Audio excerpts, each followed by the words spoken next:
This program features live coverage of an African safari and may include animal kills and carcasses. Viewer discretion is advised. A wonderful, warm winter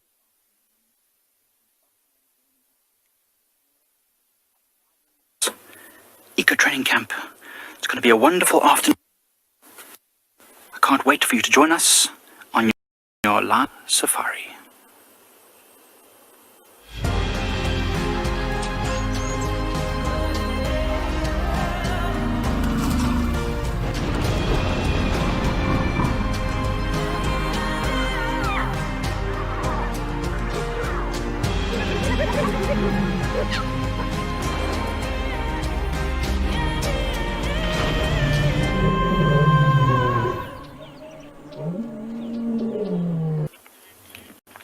Well, we have still got these herd of buffalo, and they are slowly moving in the direction of Leopard Dam. So hopefully we'll catch them there a little bit later in the drive, going down to drink on this very, very hot winter's afternoon. It's a gorgeous winter's afternoon. It's not too windy. In fact, there's a nice cool breeze just keeping us alive. Basically, it's parched here. Very parched, and you can see the buffaloes look parched too, walking through this dry and dusty veldt. They were lying down on the top of this ridge with a nice breeze, and now moving down to the valley where undoubtedly there'll be less of a breeze, but generally more green vegetation and a little bit of water. See some of the young bulls looking back at us there with their big bosses. Hey, old chap. He's going to be a big fellow one day. See their dark coats and lots of oxpeckers in attendance, just flitting around from buffalo to buffalo. You can see there must be a lot of flies around them because their tails are swishing constantly. Buffaloes are actually one of my favorite of the big five. They're so underrated, you know, everyone always just thinks they're so dopey or whatever. But I just think they're incredible. Tough animals, really tough. Especially these old bulls. The herd's so protective of each other, often chasing off larger predators when in danger, which is something unusual. Most antelope and most herbivores don't really protect each other. They'll generally look after themselves. If they sense attack, they'll run and escape.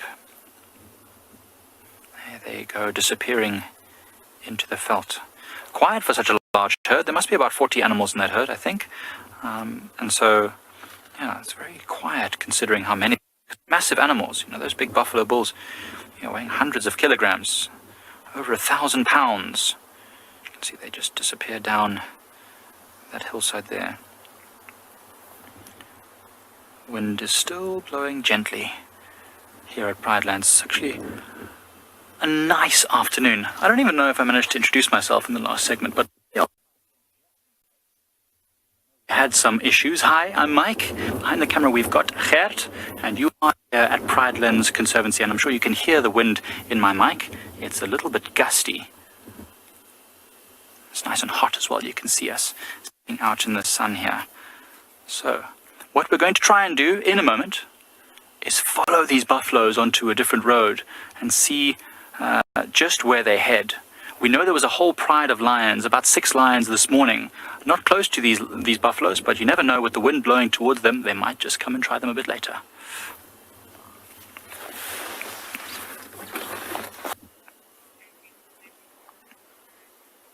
You are joining us at another waterhole where a young elephant bull has decided to dust bathe at the banks of this waterhole. This elephant bull you might recognize is the one with the back right leg that is very short. You can see that his leg actually hangs off the ground as he stands up straight. It's amazing, those images of the dust, the wind blowing it over his ears. That's awesome. So this young elephant bull, I think it was born like this. I think it was born with its leg short, or it happened when it was very young. And it seems to be dealing with it quite well. It's not suffering any ill effects from that short leg. It's growing into a fine young bull. In the company of Kumo and the rest of the elephant bulls. There's about 13 of them that hang out in one big group. It's good to see him also venturing out on his own once in a while, being a bit independent. There's not much that's going to faze him, even with the one short leg. I think this elephant bull doesn't have to worry about anything. can take its time. No elephant, no lions or anything like that. No predators going to hurt it at that size. Gosh, this is really amazing. Just watch it as it takes the dust and throws it on itself. It's cool. It's really nice. I'm not sure who asked the question. I'll get the name in a moment. But the question is, what does the dust help the skin? Does it make the skin less vulnerable to being sunburnt? And the answer is, probably yes, it does help a little bit against the sunburn. But I think it's mostly because the sand might be cool. That's sand that's in the shade there. And it helps to cool it off, and also maybe for rubbing against trees and bushes. It helps for exfoliating, getting rid of ticks and parasites and all those kind of things. So really, really useful. And there's the other elephant bull that was hanging out with him earlier in our camp, the feisty one. So these two are often together. And that other one on the left, there's a slightly smaller bull, I think, but a little bit more feisty. It's more inclined to shake its head at the vehicles as they drive past and all that kind of stuff. It's a young bull, showing off their strength and their size and trying to prove themselves worthy of, the mantle of the top elephant in this area. Of course, it'll take a long time before either of these two elephants become big enough to take on Isilwini, the mighty Isilwini, or Kumo, the other large elephant bull here, or Gap. There's another elephant bull called Gap, also with a collar. That's how I know its name. I say its name. It's a name given by the research teams.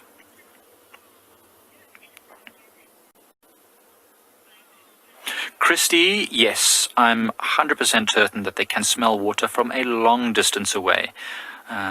Because you'll often see them, when a wind picks up, they'll be walking a certain way, and I've seen them literally lift their trunk up and smell, and then turn their whole herd in the direction of the water. So I definitely know that they've got a great sense of smell, and water has a very distinct smell. Even we can smell the water on a good day when it's blowing in a certain direction. You can smell that moist earth, the watery smell. So yes, definitely, Christy, they can use their trunk to smell the water from a distance.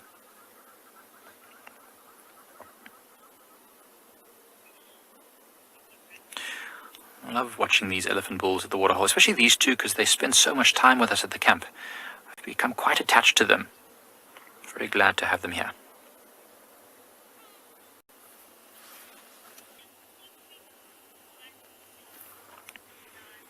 Well, we don't have to go very far at all to find elephants, because they're always here at our dam. So this elephant bull, name is Ivar. It's what we've sort of called him because his one leg just wobbles around like it's got no bones, like that Viking Ivar, the boneless. But look how he's walking. Oh, I thought he was going to go in mud wallow. Maybe he is going to mud wallow.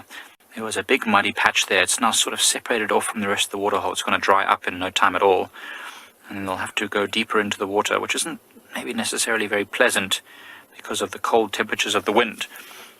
But anyway, we must do what we have to do, needs must. Look what he's doing, sniffing the ground. I wonder if there was another elephant there at some point, or some animal that urinated there, and this elephant is just smelling it. So much information is conveyed through the scent.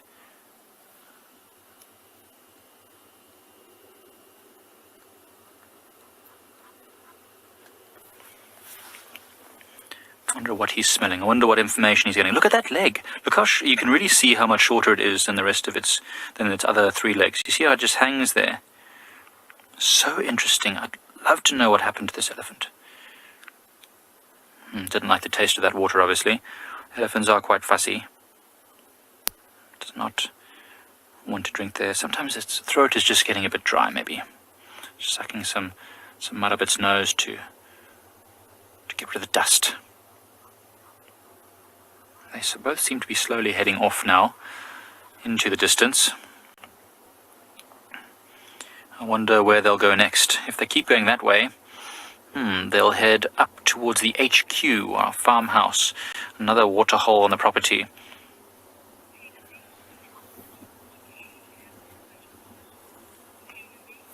Tailor-made. Is it possible for elephants to have too much water? You know, I don't think it is possible for an elephant to have too much water. I think they're quite intelligent animals. I don't think they would ever drink too much and then, make themselves sick. I mean, they could probably drink water that wasn't good for them if they were extremely thirsty, which might make them sick. But I don't think they would drink, if the water was fresh and okay to drink, I don't think they would drink so much to make themselves unwell. That would be quite unusual. TaylorMade, I don't think that they can drink too much water. I wonder, I've seen elephants often walking across rivers and underwater, and I'm sure the sometimes get water up their nose, or they breathe it in a little bit and have to cough and splutter. That's obviously not great for them, but not too much water. It's interesting watching these two elephants walk off. I wonder if the elephant will wait and slow down for the limpy elephant. Will they, is there a camaraderie there? I always wonder what thought goes through their head, because they're so big and they can communicate over huge distances. Is it necessary for it to wait? Maybe just for the companion elephants. I don't think over 20. Still young, still got a lot of growing to do. Constantly stopping and smelling and listening.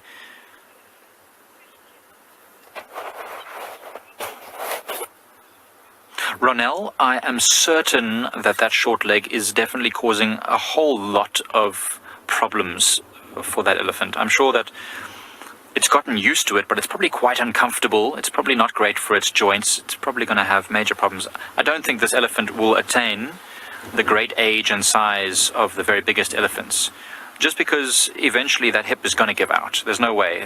There's no way that it's not going to. There's a lot of pressure and force there. Remember, an elephant can weigh many tons, and those ball joints have got a layer of cartilage, which is very important, and often a little bit of a layer of fluid there, which helps the joints to move smoothly.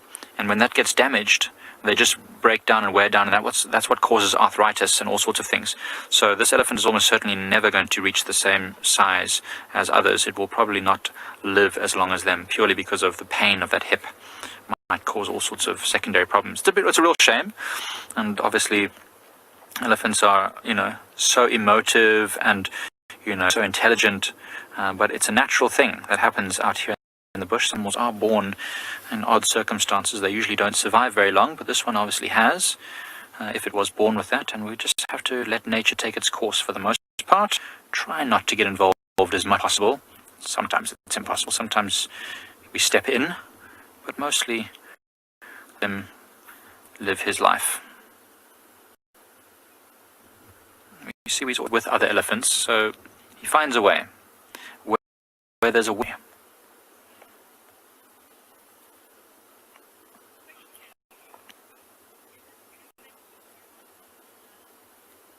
Ruth, in areas where there aren't a lot of other game, and let's say this was in Botswana. I can't remember exactly where in Botswana this happens. I'm racking my brain for the area where they do this a lot. Maybe it's the cylinder spillway or somewhere, I'm not sure. But anyway, lions there, big prides of lions, tend to target elephants that are smaller or weaker in some way when there's nothing else around to hunt. And so if this is walking through that area, certainly it would be a major target for lions. But where it is now, this part of the national park, the Greater Kruger National Park, there's plenty of game. There's impala, there's wildebeest, zebra and kudus, plenty of them. Much easier for lions to catch, much less dangerous. Even that buffalo herd we saw earlier would be much less of a threat than this big elephant bull that could easily kill a lion with one swipe of its trunk or one push of its giant head. So the lions would be hard-pressed to even consider trying to attack this elephant. But strange things happen in the bush. I mean, if those emails, 7th, that was not by us, but someone else on the reserve, and 2 male lions, I mean, that's a lot of power. That's a lot of claws and teeth. You never know. I've seen hyenas successfully harass a rhino that was almost fully grown, and actually kill it. So even a rhino is an incredibly powerful animal, which could also easily injure or kill a hyena, but they managed to eventually. So, however unlikely.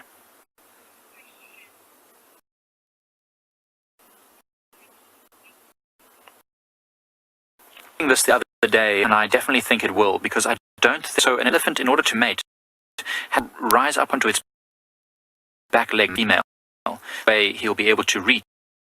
So without having both carry his whole weight, I think that this elephant will ever be able to. However, elephants mate in water. That will help weight.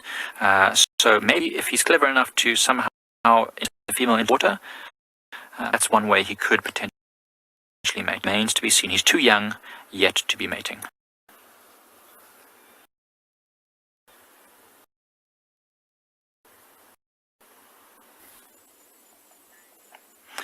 We found a bird that's on top of the pecking order.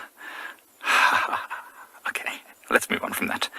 Never mention that again. This is a woodpecker, and it looks like a bearded woodpecker, and it is busy chipping away at this loose bark on this marula tree. And a moment ago, actually, we saw something really cool. First time I've ever seen it. It actually managed to stick its tongue into a small hole in the tree and pull out a small grub, which I thought was incredible. I've never seen that before. I know they do it. They've got an incredible barbed tongue that they can shoot into these little holes and pull out grubs. So what it's doing right now is it's just trying to chip away at the bark to expose any wood borer holes. And then when they tap the hole, they'll be able to they'll be able to feel the hollow pecking, whether there's something inside or not, and they can focus on that. Oh, it's found a good piece. Look at that, it's getting some leverage in there, some torque. It's amazing that they don't get a headache. They've got a special adaptation, woodpeckers, where their tongue actually, it's a very long tongue, can actually curl around the back of its brain and help serve as a cushion so that it's not constantly hammering against the back of its skull, which is quite clever. Oh, here it comes. There you can see it's a bearded woodpecker because it's got a very broad, dark stripe that runs down the side of its chin, or what would be a chin if it had the same head as us, just on the sides of its beak. And of course, if you look at the tail there, it's a very stiff, bristled tail to help it gain some leverage when it's hammering its head into the wood like that. If it had a soft tail like most other birds, it wouldn't be able to brace itself properly. It's also got a very, very interesting adaptation on its feet. It's got zygodactylous foot structure, which is a very fancy word. Let's move past that as well. It basically just means that it's got 2 toes forward and 2 toes back. It gives it amazing grip. Look at this. Oh, it's going to get a nice piece of bark off there. Watch this. Get rid of that bark. What's underneath there? Anything interesting?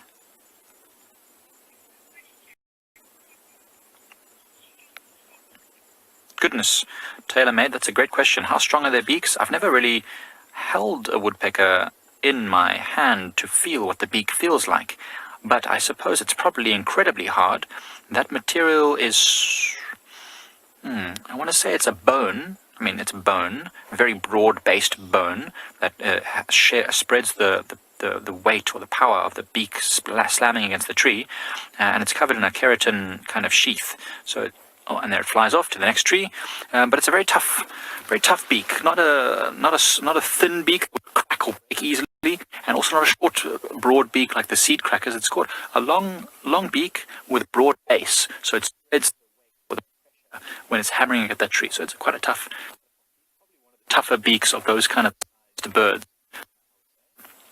Yeah, it was a lovely tree and a lovely moment that we spent with our woodpeckers up close like we can with this amazing camera. So that was really great. But we're on Marula Lane right now, and we're actually heading in the area where we saw the lions. It's starting to cool down now. The sun is starting to set, and I suspect that if they're still in the area, they'll start to get on the move, which would be pretty cool to see.